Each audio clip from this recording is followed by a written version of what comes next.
Muito bem, começando para valer mais uma edição do programa Tribuna Livre. Siga-nos nas redes sociais, @o Rio Branco, tá? Muito boa noite para você que nos prestigia na capital e também no interior. Você de Bujari, de Quinari, de Porto Acre, Capixaba, Plácido de Castro, parte de Sena Madureira, onde nosso sinal chega diretamente pelo canal 8.1. Nas demais cidades acreanas, você nos prestigia pela NET HDTV, canal 15 ou pela internet, por meio do portal oriobranco.net. Também estamos nas redes sociais, @o Rio Branco, no Facebook e também no Instagram. Como eu falei para vocês, na abertura do programa, nós temos o prazer de conversar hoje com o senador eleito Alan Rick, do União Brasil, que até o dia 31 de janeiro ainda é deputado federal.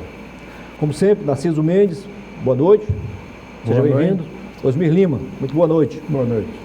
No programa anterior, você fez a primeira pergunta, então deixe a vez agora para o doutor Narciso Mendes começar então a entrevista com o Alan. Democraticamente. Democraticamente. Antes, porém, eu quero dizer, Alan, que é sempre um prazer recebê-lo aqui e parabenizá-lo também pela vitória maiúscula, né? Campanha bonita do início ao fim, e desejar a você boa sorte agora nesse novo desafio, você saindo da Câmara, indo direto para o Senado, ok? Muito obrigado, Muniz, é uma alegria participar do Tribuna Livre, um dos programas que representam a história do jornalismo acreano, o jornalismo político, com a presença aqui de dois grandes políticos e jornalistas políticos do Acre, que é Narciso Mendes e Osmir Lima, dois grandes conselheiros políticos que qualquer jovem, até homem maduro mesmo pode buscar beber na fonte da inteligência, da sapiência desses dois. Dois constituintes, né? Dois constituintes,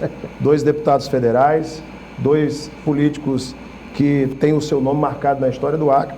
É uma alegria bater um papo com gente tão qualificada, e o Tribuna Livre tem essa história bonita de levar o bom debate para o povo acreano. Diante do exposto, Alan, não tenho mais dúvida que os dois, diferentemente do que fazem sempre, não vão lhe apertar hoje, não. Não é possível. Pode apertar, nós estamos aqui para isso.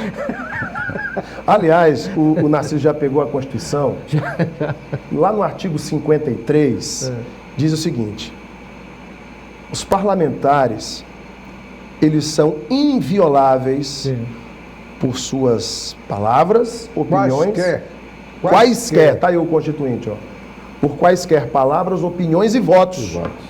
São invioláveis. E aí eu quero fazer uma pergunta logo para o Narciso, eu quero entrevistá-lo. Ele demorou a fazer para você? Faça. Eu vou fazer a pergunta. Narciso, você é um constituinte, um homem da mais alta sabedoria. Como você avalia hoje, o atual momento, em que parlamentares têm suas opiniões cerceadas, contas de redes sociais bloqueadas por decisão monocrática de ministro do Supremo? Olha, de antemão, eu quero parabenizá-lo. Obrigado, amigo. Acho que você merecia ocupar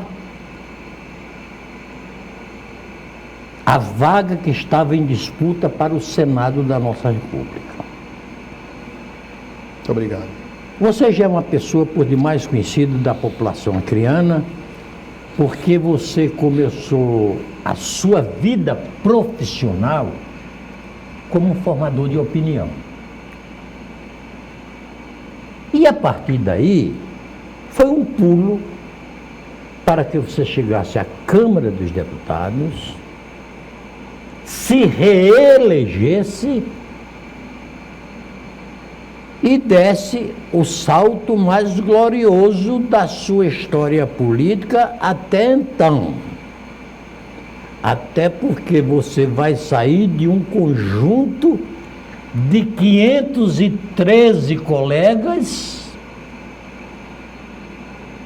onde a prepotência dos estados são desiguais, porque São Paulo tem 70 deputados federais, nós só temos 8.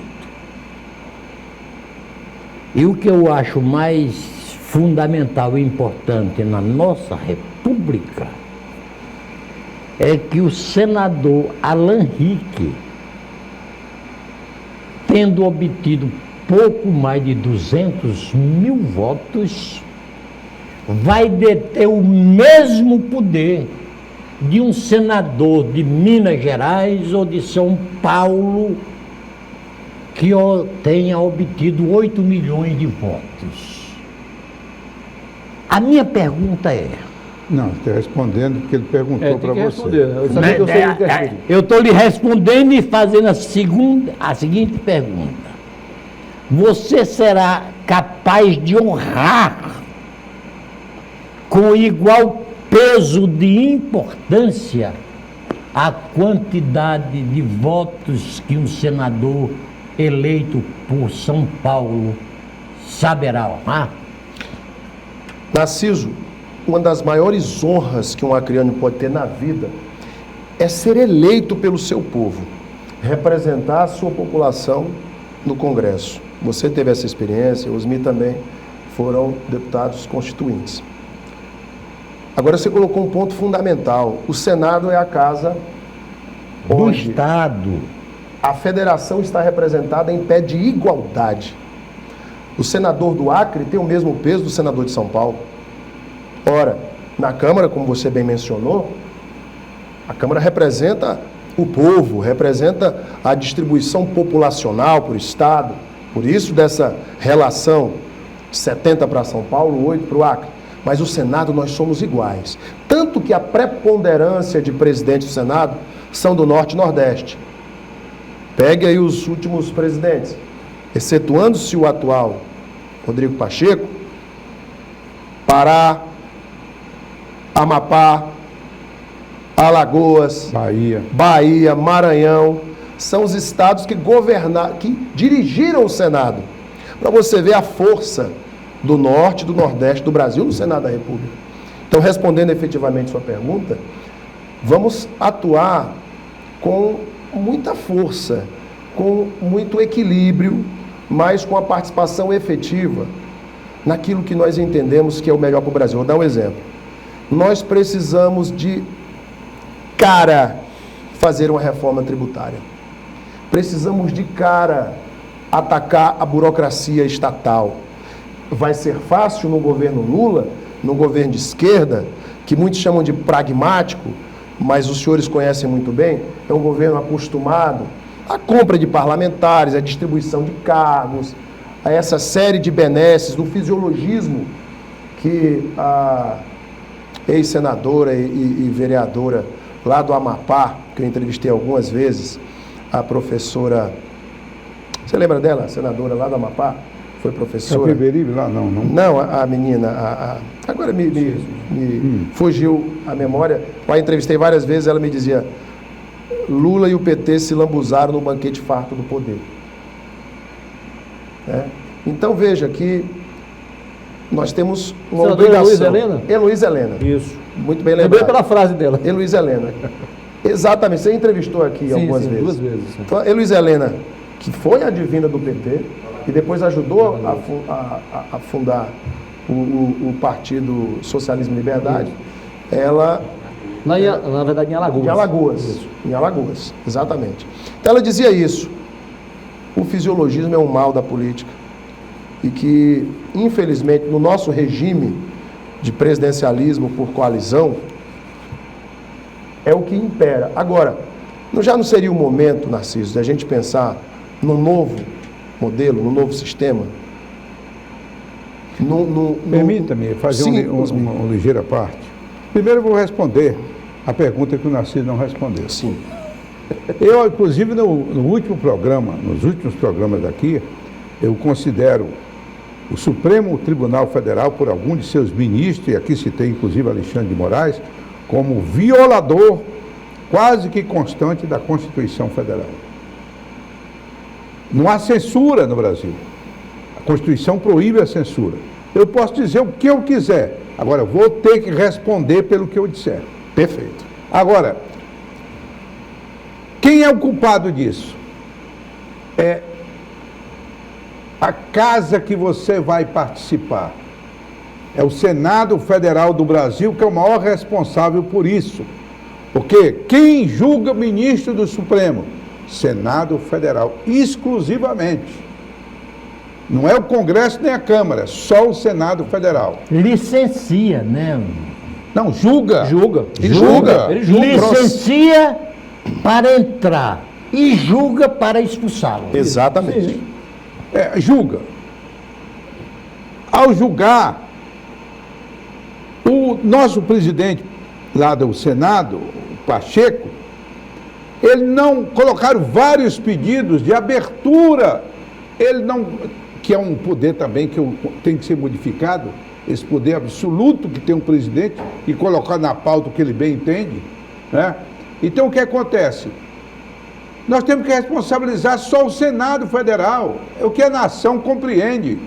Só faz isso porque ninguém deu um basta, ou pelo menos fez uma advertência ao Senado, né?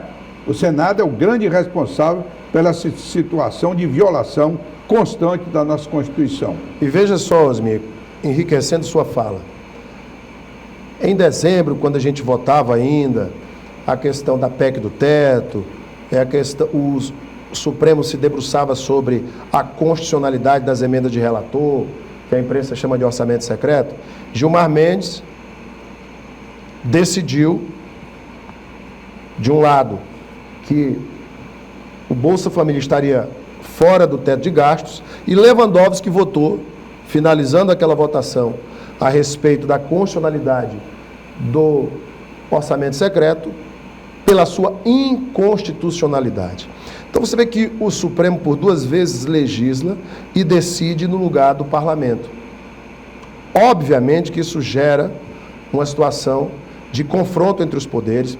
Narciso, eu apresentei um projeto de lei em 2016, juntamente com mais alguns deputados corajosos, que tornava crime de responsabilidade, também com julgamento pela Câmara, crime de responsabilidade do ministro Supremo, a usurpação de competência do Poder Legislativo ou do Poder Executivo.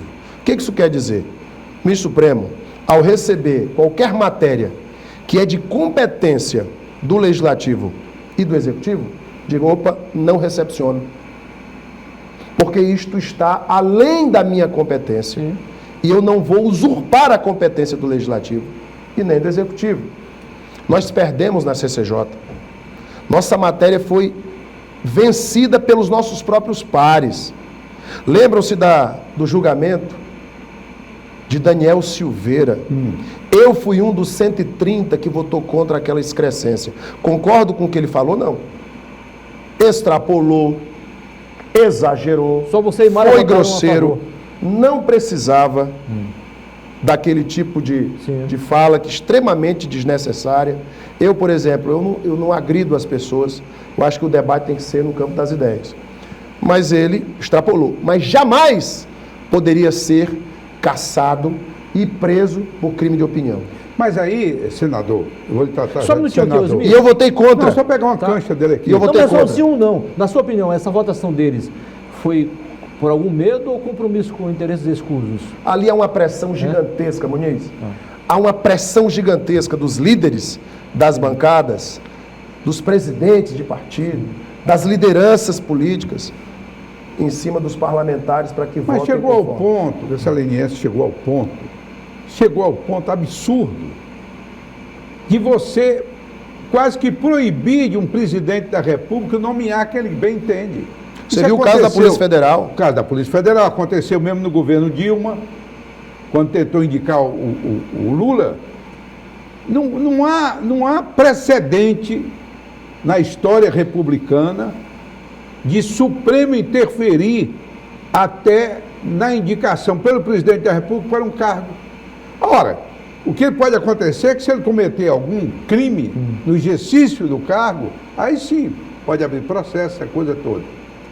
Chegou ao cúmulo de o ex-ministro Marco Aurélio, hoje aposentado, declarar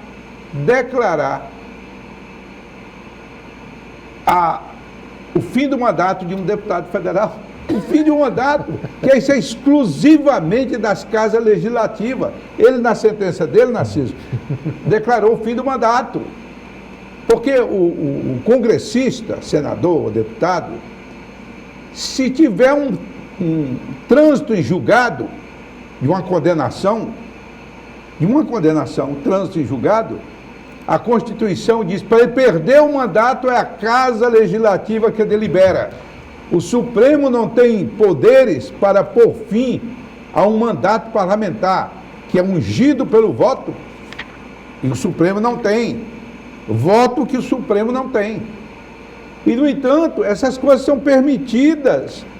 Quer mais, Osmir? A omissão absoluta do Congresso, o único que reagiu, só para concluir, o único que reagiu foi quando era presidente do Senado, o Renan Calheiros. Renan Calheiros. Que não recepcionou uma intimação que ele recebeu na época. Exatamente. E disse, não recebo, E que- não vou. E não tem se poderes impôs. para isso. Ainda disse, mas vocês não têm Não poderes tem poder para isso. Osmir, nessa mesma esfera que você debate, o que eu penso? Você está coberto de razão. O novo Senado eleito, dos 27 novos eleitos, 22 tem o seu viés de direita, centro-direita e conservador. E nós esperamos com isso, Osmir, e que possamos ter um papel preponderante de altivez do Senado da República diante dos avanços, que eu diria inconstitucionais, que eu diria ditatoriais de alguns ministros supremos. Sim. Eu não generalizo porque nós temos ministros Sim. que defendem a Constituição, que respeitam a repartição dos poderes, que respeitam a competência dos poderes. Mas há, objetivamente, um extrapolamento das funções de alguns ministros. Agora, Então, muito e é cuidado, isso. senador, muito cuidado com a eleição do presidente. Exatamente. Porque se for o Pacheco novamente, vocês não vão Vai conseguir continuar fazer mesmo. grande coisa, não. Existem aí vários pontos que precisam ser muito bem observados pelo novo Senado, que vai ser empossado dia 1º de fevereiro. Eu acho que um dos principais é a altivez e a preponderância do parlamento, novamente, nas matérias que lhes são de competência. Ô, senador,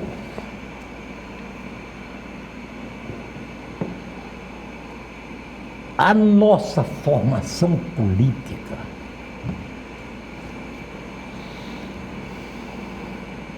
tem um vício de origem.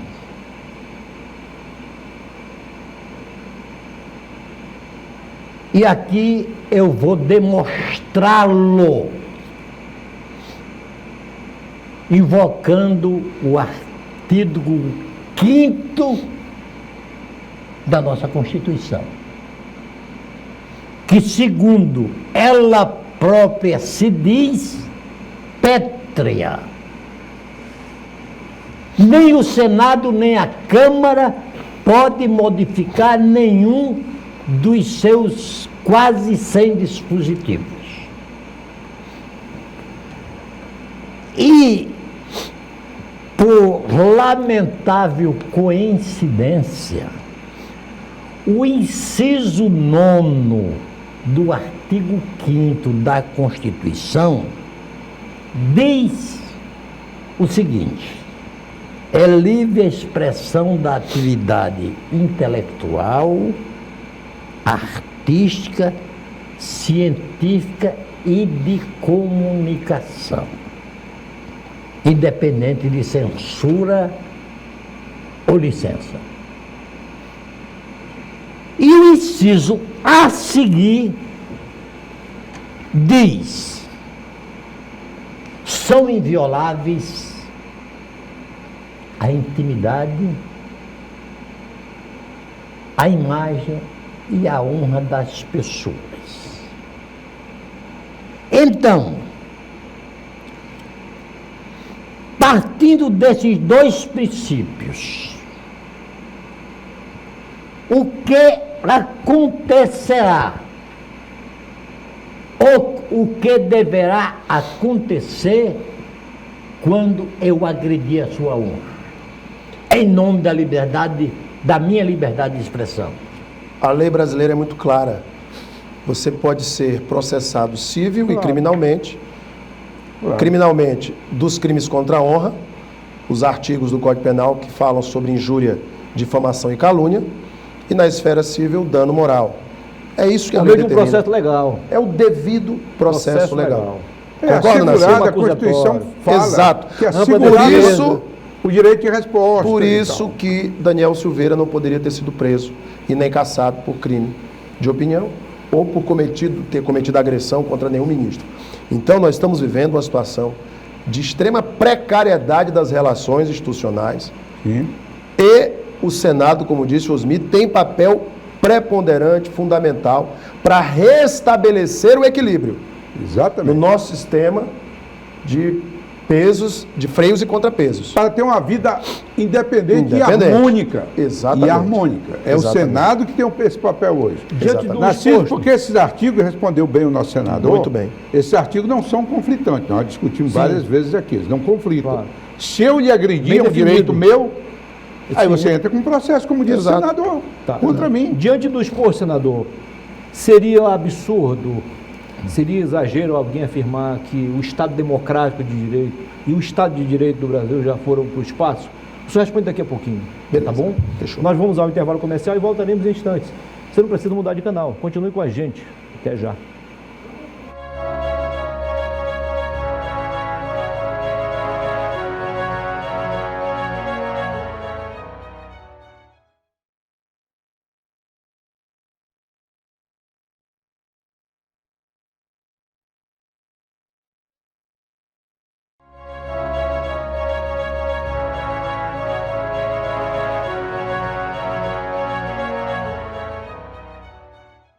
Voltamos com a segunda parte do nosso programa de hoje, Tribuna Livre, aqui na sua TV Rio Branco. Desde já, muitíssimo obrigado pela sua audiência. Se você perdeu o primeiro bloco, nós estamos aqui a conversar com o senador Alan Rick, senador eleito diplomado, tomará posse no dia 1º de fevereiro. Por enquanto, ele é deputado federal, exatamente. Registramos aqui as presenças de Max e Marcelo, parece até dupla sertaneja, Exatamente. da assessoria do senador, e também da nossa colega jornalista Lilian Lima. Sejam bem-vindos. Ok? Esse Boa Lima noite. deve ter algum parentesco comigo, né? Com certeza. No Já mínimo, coloca ela no na mínimo. tua herança, por favor. No mínimo, né? Siga-nos nas redes sociais, @o Rio Branco, no Instagram e também O Narciso, como no começou Facebook. perguntando, agora é a minha vez. né? Isso, mas tem uma perguntinha feita na virada do bloco. É verdade, Você pode- deixou uma pergunta no... Seria absurdo afirmar que o Estado democrático de direito e o Estado de direito no Brasil ou já foram para o espaço ou estão severamente ameaçados? severamente ameaçados.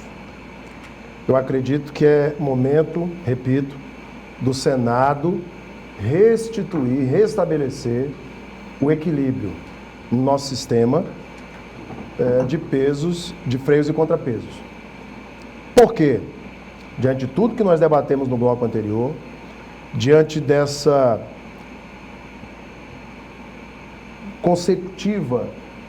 consecutivas medidas persecutórias que nós estamos testemunhando no Isso. Brasil, né, precisamos, como senadores da República, tomar uma posição.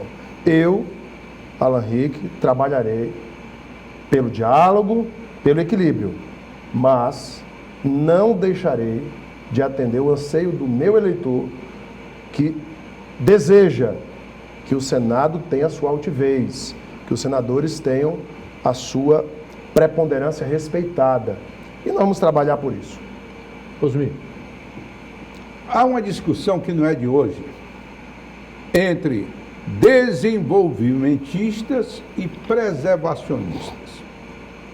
Os discursos do presidente Lula, que ele vem colocando com muita frequência, é de uma preservação cada vez maior da floresta amazônica, notadamente da floresta amazônica, mas tem outros biomas também. Nós, do norte e nordeste, eu estava lendo um dia desse, Narciso Muniz, uma relação dos 10 estados mais pobres do Brasil. Todos do norte e nordeste. Todos do norte e nordeste. Na sua opinião, como é que devemos tratar essa questão entre desenvolvimento e proteção ambiental, já que nós estamos vendo ainda hoje uma selva bem conservada com muitos miseráveis embaixo? Qual é a política que você vai adotar para não haver excesso nem de um lado nem de outro? Osmi, nós vivemos na Amazônia e a legislação ambiental para a Amazônia, eu entendo que nos coloca numa situação hoje de miserabilidade, de não poder o povo amazônida buscar a riqueza que a nossa agricultura pode oferecer, que o nosso agronegócio, que é pujante, que tem buscado a eficiência, a tecnologia, pode oferecer. Eu entendo que é preciso voltar ao debate. Obviamente que se pode equacionar e equilibrar o desenvolvimento, porque nós temos uma floresta que é um bem, temos um bioma que é um bem, uma diversidade, uma biodiversidade gigantesca das nossas espécies de fauna e flora que devem ser preservados. Mas nós não podemos, por exemplo, ter medidas que impeçam o plantio de determinadas culturas, como nós tivemos no passado, onde se proibia no Acre plantar soja. Isso é um absurdo. Nós não podemos impedir o pecuarista de utilizar os 20% da área dele, fora dos 80% de reserva legal, até esta área que ele pode utilizar, os 20% que ele pode utilizar, ele tem dificuldade para fazer o licenciamento da sua pastagem, para aumentar a sua produtividade com a mecanização de pasto. Sim. O Brasil precisa entender que a Amazônia tem uma população pequena. Nós somos um território extenso, mas pouco povoado. 30 milhões. Um pouco mais, 38 milhões. 38 milhões de amazônidas. E esses amazônidas precisam viver com dignidade. Nossa região tem problemas de infraestrutura do século passado. Um dos maiores problemas ambientais que nós enfrentamos não é... eu fico vendo às vezes a imprensa... a floresta amazônica está pegando fogo, vai se acabar. Eles não moram aqui, não sabem como é que é o nosso verão amazônico, quando o colono toca o fogo no seu roçado, quando, infelizmente, acontecem alguns incêndios que extrapolam, mas é comum da Amazônia ter o período, enfim, das queimadas. Mas a floresta é imensa e está preservada. O Acre tem mais de 86%, 87% da sua área preservada. E o nosso maior drama ambiental não é isso que a imprensa nacional e muitas vezes internacional divulga. Nosso maior problema chama-se lixo e esgoto. Os problemas estão muito maiores na cidade do que no campo. São muito maiores na cidade. Só que isso não rende, né? Politicamente. Não rende também o debate para os organismos internacionais e tarará. O grande problema que nós temos nas cidades da Amazônia hoje, e precisamos enfrentar, e inclusive em novembro, quando eu recebi todos os prefeitos do Acre, quase todos, né, um ou outro que não foi a Brasília, recebi todos que me procuraram. Fizemos uma reunião com 16 prefeitos no Ministério do Desenvolvimento Regional, na Diretoria de Parceria Público-Privada, criada pelo presidente Bolsonaro, para colocar em prática o novo marco legal de saneamento, para que nós possamos buscar resolver o grave problema dos municípios, que é criar seus aterros sanitários. Mas para isso, os municípios do Acre são pequenos e pouco povoados. É preciso fazer consórcio de municípios. Vou te dar um exemplo. Um consórcio no Juruá, juntando Cruzeiro do Sul, Mâncio Lima, Rodrigues Alves. Você tem ali... Taumaturgo é isolado, não tem estrada. Mas vamos colocar esses que são interligados por estrada. Nós criamos o aterro sanitário. No caso dos isolados também nós podemos fazer, o Ministério também tem soluções para isso. Mas se cria o aterro sanitário, se estabelece uma parceria público-privada, os municípios não pagam nem o projeto, porque já existe um fundo financiado pela Caixa Econômica e pelo BNDES para pagar os projetos dos consórcios municipais, tira o peso das costas dos prefeitos que hoje estão pendurados em taxas do Ministério Público, e se não executarem seus aterros até 2024, vão ficar com o CPF sujo e vão ser multados. E eu levei os prefeitos para esse grande debate. Fiquei muito feliz porque eles entenderam que precisam tomar uma decisão e há uma solução para isso. E eu espero, do fundo do meu coração, que o governo do PT, governo Lula, não acabe com isso. Não destrua tudo de bom que foi construído no governo de Bolsonaro, inclusive essa diretoria do MDR, que trata dos projetos para a execução dos aterros sanitários, com apoio do governo federal, com os projetos 100% pagos pelo governo federal, para que nós resolvamos esse problema do lixo na Amazônia e do esgoto. Rio Branco tem 15% de esgoto tratado, só. 85% é jogado, chamado in natura, no Rio Acre, na água que a gente bebe, que a gente toma banho, que a gente usa. Basta ver o churume podre do canal da maternidade desaguando no Rio Acre. Direto. O ministro Ricardo Salles veio aqui, filmou aquilo ali, mostrou. Ô, senador, Então, esses são os graves problemas ambientais. Mas voltando à parte do desenvolvimento, quando nós resolvemos isso, quando nós resolvemos o problema do esgoto, tratado, cada real que você investe em tratamento de esgoto, você economiza R$5 em saúde. Olha a matemática aí. ô, senador, E aí você resolve o problema ambiental do lixo do esgoto e você permite que o produtor utilize sua área, fora da reserva legal, utilize os seus 20%, sem tantos entraves, sem tanta burocracia. O que o produtor rural quer? Ramal de qualidade, assistência técnica, acesso ao crédito e não ser perseguido. ô, senador, eu e o Osmi tivemos a felicidade e a oportunidade de ter tido como colega, na minha impressão, o maior liberal da história do Brasil, que se chamava Roberto Campos. Tem razão. Concorda, Osmi? Concordo plenamente. E ele foi um dos mais disciplinados constituintes. Ele foi o constituinte que mais subiu à tribuna para transmitir a sua extraordinária sabedoria. E por coincidência, já naquela época, ele era o único sobrevivente dos subscritores do Acordo de Bretton Woods, que salvou a Europa e a América dos desastres da Segunda Guerra Mundial. E ele reclamava de forma demasiada e sob meus aplausos que nós brasileiros tardiamente e costumeiramente demorava em transformar o que era recursos em riqueza. O Acre foi vítima disso. No ano 1902, o Acre foi o segundo estado que mais contribuiu com a balança de pagamento do Brasil. É verdade, Juninho? Com a borracha. Logo a seguir, São Paulo.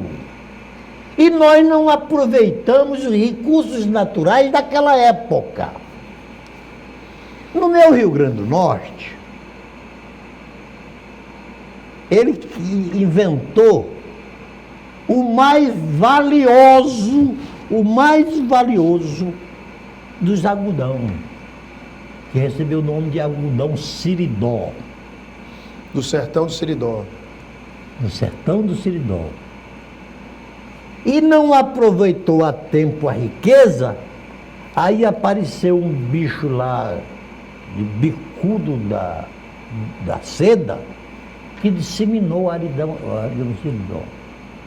Minas Gerais, quantos bilhões e bilhões de recursos minerais, ouro e tantos outros, foram exportados para a Europa e para os Estados Unidos, e o que nos restou deste recurso?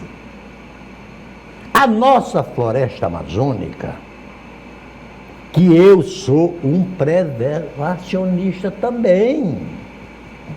Eu não sou um devastador.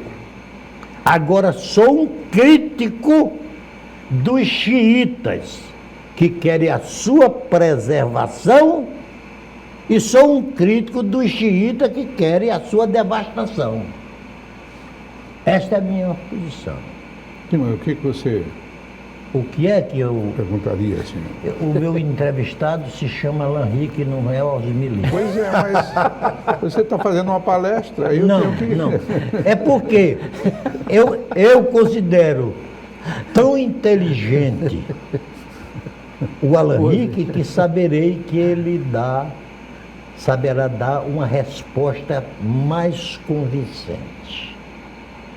Nós não partimos para explorar a nossa floresta amazônica tardiamente, de sorte que tornou o mundo inteiro contra nós. Entendeu minha pergunta? Sim, Pronto. A pergunta está feita. sim. Você tem razão. Além de não explorarmos com o devido respeito a nossa biodiversidade e a nossa riqueza florestal, mas explorarmos devidamente a nossa floresta, nós permitimos que muitos organismos internacionais determinassem o que podia e o que não podia ser feito na Amazônia. Concorda? Nós permitimos que fundações, que ONGs internacionais decidissem por nós e influenciassem a política ambiental brasileira ao longo dos últimos 50 anos. E essa influência não foi benéfica para a Amazônia, porque eles não levaram em consideração a população, o povo que mora nos estados amazônicos.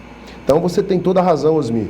Faltou o protagonismo do governo brasileiro dizer, peraí, realmente a Amazônia é nossa.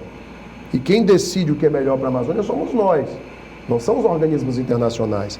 Eu fico revoltado quando eu vejo um presidente da França ou um presidente de um país europeu dizendo, não, que nós temos que pensar em internacionalizar a Amazônia, porque a Amazônia é do mundo, não é do Brasil.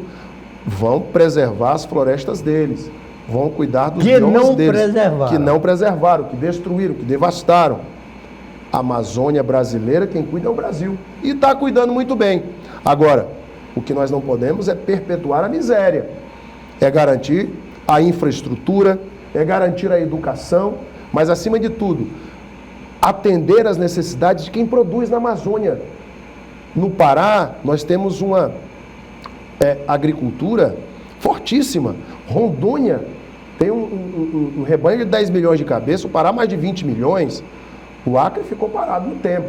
Nós não crescemos como poderíamos crescer, devido aos erros dos governos passados, da política ambiental dos governos passados.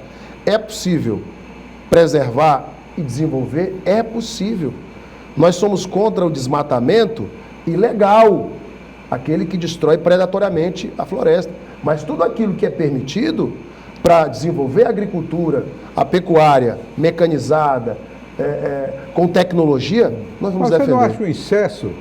Que eu fiz parte dessa comissão e não conseguimos derrubar. A comissão que criou a preservação de 80%. Você não acha que é um excesso? Por exemplo, se não me engano, no Centro-Oeste é 20%, uma coisa assim. Acho que é 50-50, né? Não, é menos. Pode depois fazer uma pesquisa nisso aí. No Nordeste, parece que é 15%. 20%. São por biomas, né? É, por biomas. Cerrado, Amazônia, Isso. Pantanal. Não é um exagero 80%? Eu entendo que é preciso ser revisto, viu, Osmir? Você tem razão. Podemos rever isso. E os pequenos produtores, foi criado o CAR, o Cadastro Ambiental Rural, e o PRAC, o Programa de Recuperação Ambiental. Ora, são instrumentos que, se forem bem utilizados, resolvem uma série de pendências hoje do nosso produtor rural, do próprio assentado, que tem o seu pequeno roçado, daqueles que vivem dentro das reservas. Aliás, é muita área de reserva. E nós ficamos sabendo que querem criar mais reservas ainda, o governo do PT.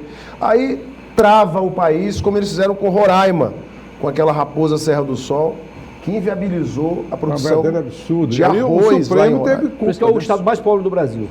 Senador, o senhor foi eleito sem o apoio do governo do Acre, sem o apoio da Prefeitura de Rio Branco. Claro, é evidente que boa parte dos integrantes do governo, até pela sua convivência harmoniosa, o senhor foi eleito em 2018 com esse projeto, não por acaso foi convidado a ser candidato a vice-governador, mas o governador, Gladson, tinha um candidato, que não era o senhor. Como é que vai ser o seu comportamento político e parlamentar em relação ao governo do Acre a partir deste ano, 2023? Você responde daqui a pouquinho, tá bom? Tá ok. Vamos a mais um intervalo comercial e voltaremos em instantes com a terceira e última parte do nosso programa de hoje. Até já.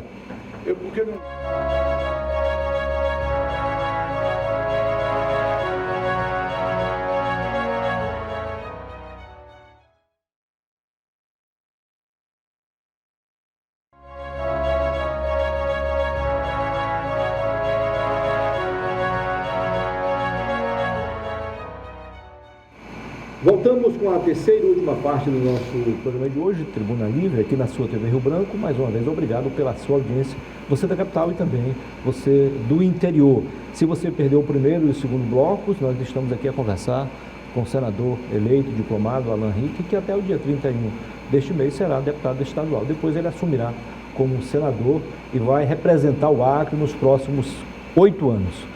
Senador, a pergunta feita na virada do bloco, como é que vai ser o seu comportamento político e parlamentar em relação ao governo do Acre? Vai ser o melhor possível, Muniz. Acabou a eleição, você pontuou muito bem no bloco anterior. Eu não tive o apoio do governador, embora tenha apoiado o seu governo ao longo dos 4 anos, de forma muito leal, muito correta, muito parceira. Mas são as coisas da política. Nosso dever é olhar para frente e ajudar o povo do Acre. Eu entendo que o Gladson é um jovem, mais jovem do que eu, inclusive, mas que tem a melhor intenção de resolver alguns problemas que o Estado tem, de melhorar a nossa infraestrutura, de ajudar o homem do campo, de melhorar a segurança, a saúde. Então, eu vou apoiar o meu Estado, como estou apoiando todos os municípios, independentemente de cor partidária. A população desses municípios não tem culpa das divergências políticas. Eu vou deixar de colocar recursos no município porque o prefeito lá é meu adversário. Não vou fazer isso. Eu vou ajudar o município, Osmir. Claro, Aquele povo que está ali merece ser respeitado e acolhido. Então, o meu trabalho permanece do mesmo jeito. Ajudarei o governador, serei um parceiro junto a todas as situações, as demandas que o governo tiver no Senado da República, e vamos trabalhar para ajudar o povo do Acre, porque assim nós demonstramos que fomos eleitos para aquilo que o povo almeja, que é um parlamentar que trabalhe pelo seu povo e não por bandeira partidária. Ô senador, tem outra questão que eu gostaria de levantar em defesa da Amazônia.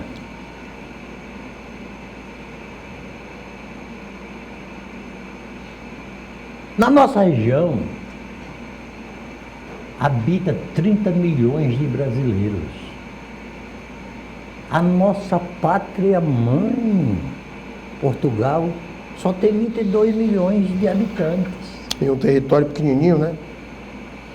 Nós acabamos agora de ser desmoralizados em termos futebolisticamente pela Croácia, cuja população é de 3 milhões de habitantes.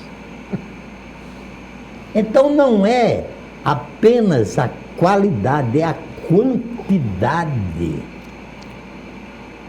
Ao contrário, da população que deve ser observada.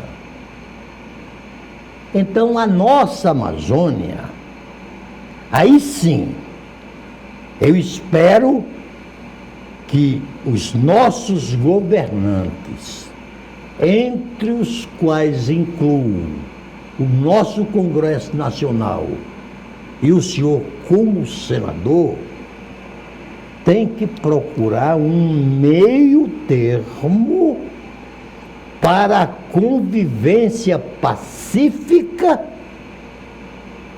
entre o desenvolvimento social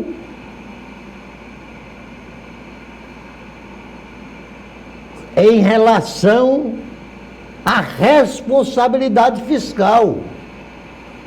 Porque não adianta, e aí eu discordo um tanto quanto da linguagem dos petistas, em que acha que pode, que tem uma fábrica de dinheiro, que pode responder por todas as necessidades sociais, ao tempo em que se esquece que o Brasil encontra-se espetado numa dívida pública que já soma os 5 trilhões de reais. Veja como a sua fala é importante. Em dezembro, Gilmar Mendes decidiu, no lugar do Congresso, que o Bolsa Família estaria fora do teto de gastos. Pronto. Foi uma defesa do presidente Bolsonaro, nós apoiamos o presidente. É preciso haver a distribuição de renda para o mais pobre. Os R$600 foi promessa de campanha dos dois candidatos. E nós sempre defendemos o Bolsa Família, o Auxílio Brasil. Votei pelo auxílio emergencial de R$600.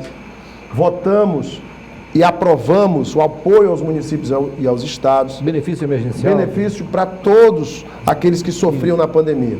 E da mesma forma para o Bolsa Família, que é um programa importante de distribuição de renda e de resguardo das famílias em situação de vulnerabilidade. Muito bem. Agora, o que o governo do PT e do Lula querem, extrapolando o teste de gastos em quase 200 bilhões, é o seguinte. Passamos o Natal agora. Vamos gastar no Natal. O pai de família chega, peraí, eu peguei um empréstimo no banco, fiz um consignado, Muniz. Comprei presente para os meninos, comprei um carro para a mulher, né? Comprei televisão e tal, fiz um consignado, aquela alegria em casa, todo mundo feliz. Aí no mês seguinte começa a chegar os boletos para pagar. A conta chega e não bate. Aí a conta chega, meu amigo. E aí, como é que paga? Porque ele fez um empréstimo muito acima do que ele pode, o poder do salário dele tem como pagar. E a conta chegou. O que ele vai fazer? Vai devolver os bens? Não tem. Vai ter que vender mais barato.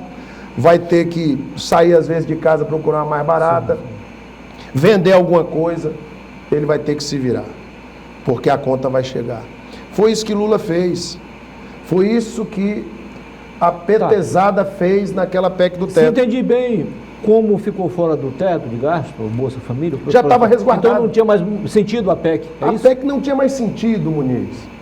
Não tinha mais sentido, ou seja, o próprio Supremo Tribunal Federal disse, Lula, você pode editar uma medida provisória, apresentar um crédito extraordinário e garantir o recurso para o Bolsa Família. Está pacificado.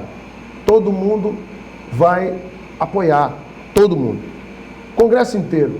Mas não, a gana de poder dos petistas é uma coisa impressionante.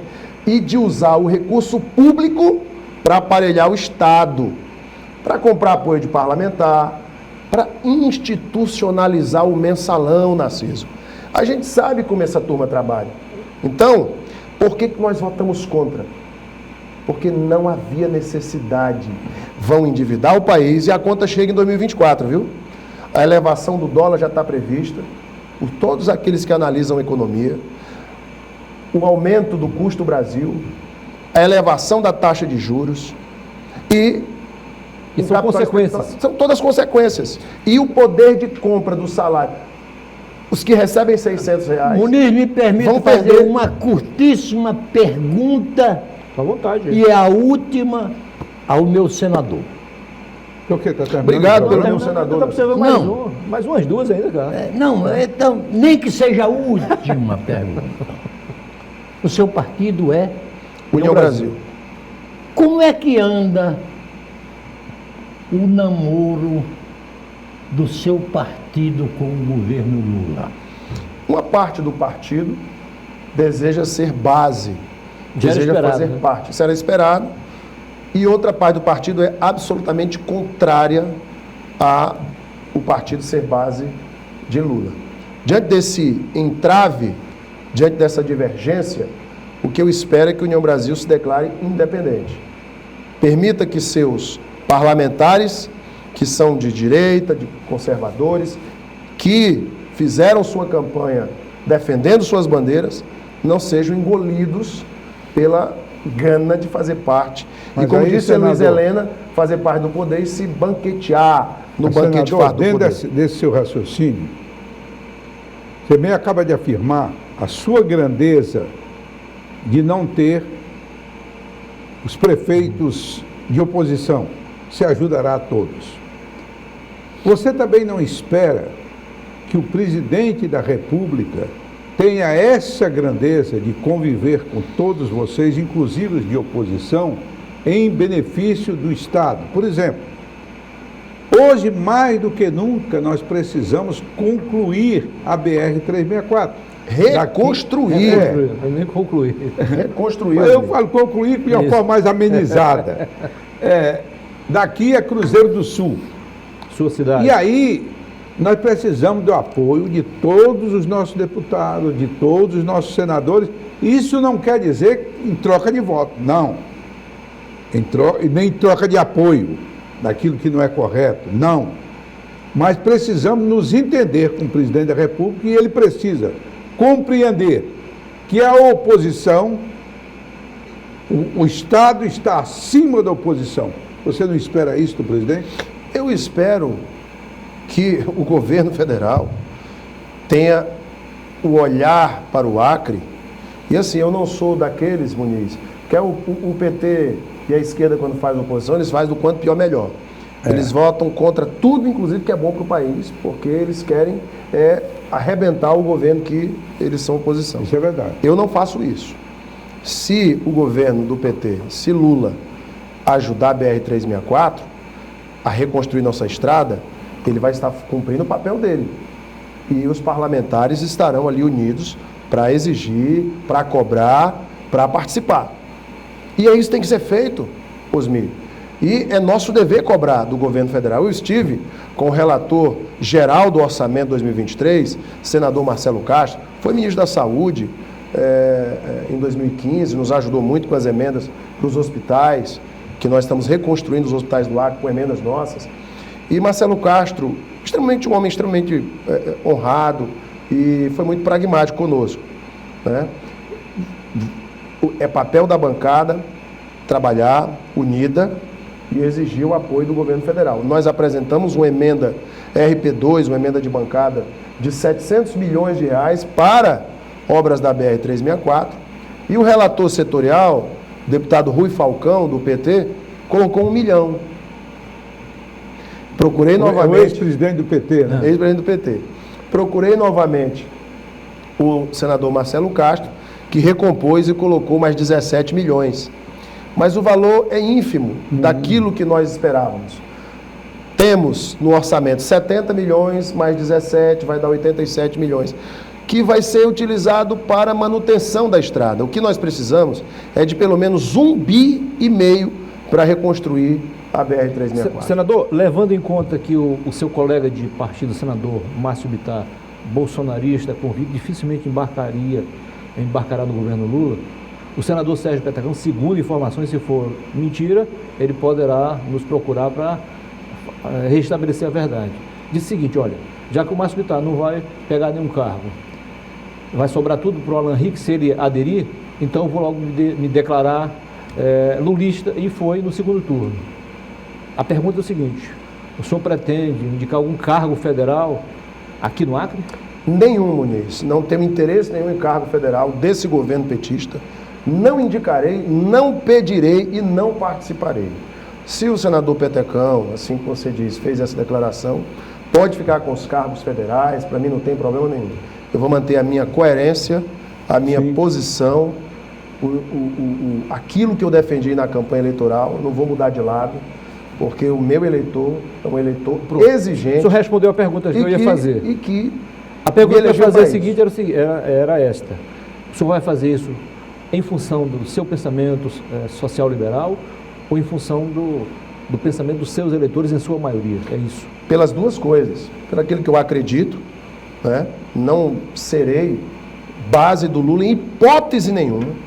Serei uma oposição responsável Ainda e em respeito ao meu eleitor. Ainda há tempo, Muniz, de eu fazer uma pergunta ao nosso senador? Dá tempo, sim. Tranquilo.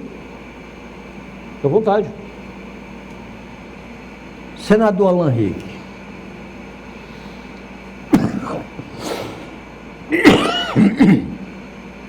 Pelos resultados eleitorais,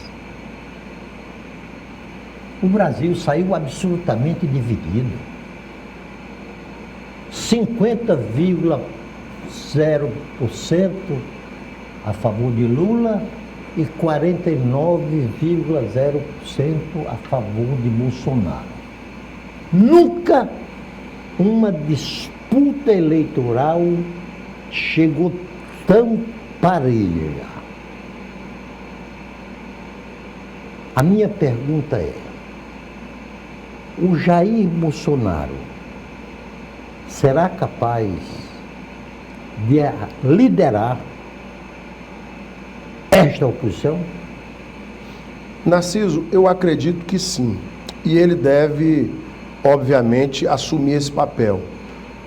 O presidente do partido de Bolsonaro, Valdemar da Costa Neto, lhe convidou para ser o grande líder da oposição.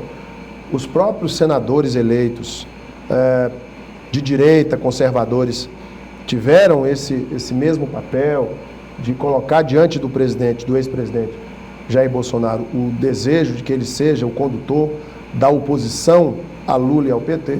E eu espero que assim o presidente proceda. Ele tem uma grande liderança, tem um papel fundamental, cometeu seus erros, mas acertou muito mais. Na economia foi um presidente que acertou muito, que buscou resolver problemas estruturais do Brasil, desburocratizar o nosso sistema para abertura de empresas, enfim, Lei da Liberdade Econômica, Pronamp, uma série de medidas que foram tomadas, o avanço das ações de reforma trabalhista. Então, o presidente Bolsonaro tem um bom legado e eu espero que ele cumpra esse papel de líder de oposição. Mas nós temos outros bons nomes. Temos Tarcísio de Freitas em São Paulo, um grande nome, que pode ser um dos baluartes dessa liderança de direita no Brasil, e outros parlamentares. O governador de Minas. O Zema, que embora seja do Novo, mas tem o mesmo pensamento. Mas tem um pensamento liberal, né? O governador do Rio de Janeiro, sim. Que é apoiador do presidente Bolsonaro, Cláudio Castro, e outros líderes que vieram na esteira desse pensamento do desenvolvimento, da desburocratização, né? do respeito às liberdades, que eu acho que é isso que o povo brasileiro deseja. Osmir, estamos chegando ao final do programa. Suas considerações finais, se você quiser, dá tempo de fazer a última pergunta. Não, eu quero me congratular com a presença do nosso senador, agradecer.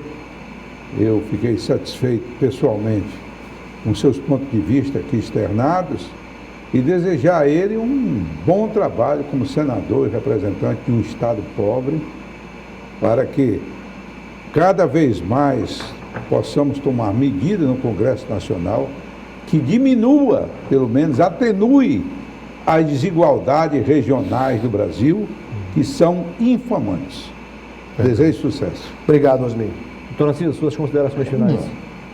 Só nos resta deixar à disposição do senador Alan Rick este espaço. Obrigado, Narciso. Para que o senhor dê publicidade aos seus bons feitos e, seguindo Santo Agostinho, aprenda com as críticas que lhe venham ser feitas. Certamente. Muito obrigado, Narciso. Bom, chegamos ao final do programa. Queremos agradecer ao senador Alan Rick e dizer também que endosso as palavras do doutor Narciso e do Osmir. Acho que o senhor conseguiu honrar os 2 mandatos de deputado federal e não tenho dúvida que fará ainda mais pelo Acre, pelo povo acreano, pelo nosso povo, pela nossa gente, agora como um senador. Certamente lá no Senado, como a gente falou no início do programa, as forças se equilibram, né? Estado e Estado. São 3 senadores de cada estado. Muito obrigado pela entrevista. E eu sei que o senhor agora vai trabalhar muito mais, mas no fim de semana apareça aqui para a gente fazer esse bate-papo, colocar realmente os informes, né, da publicidade ao seu mandato. Boa sorte. Obrigado, Muniz, obrigado, Osmir, obrigado, Narciso, obrigado a você de casa que nos acompanhou até agora. Pode ter certeza, Muniz, amigos Narciso e Osmir, que nós vamos trabalhar muito. Vamos honrar esse mandato que hoje como disse bem Narciso, o voo mais alto da minha trajetória. E eu espero que nós possamos trazer ao povo do Acre a esperança de dias melhores através do nosso trabalho. Vamos contribuir, vamos trabalhar, vamos fiscalizar este governo e vamos fazer tudo ao nosso alcance para melhorar a vida dos acreanos. Muito obrigado. Sucesso. Bom, é você que esteve conosco, muitíssimo obrigado mais uma vez pela audiência. Como todos sabem, janeiro é mês de férias, mas para nós aqui não. Programas inéditos, porque você merece tudo isso e muito mais. Boa noite a todos e até a próxima semana, se Deus quiser. Valeu.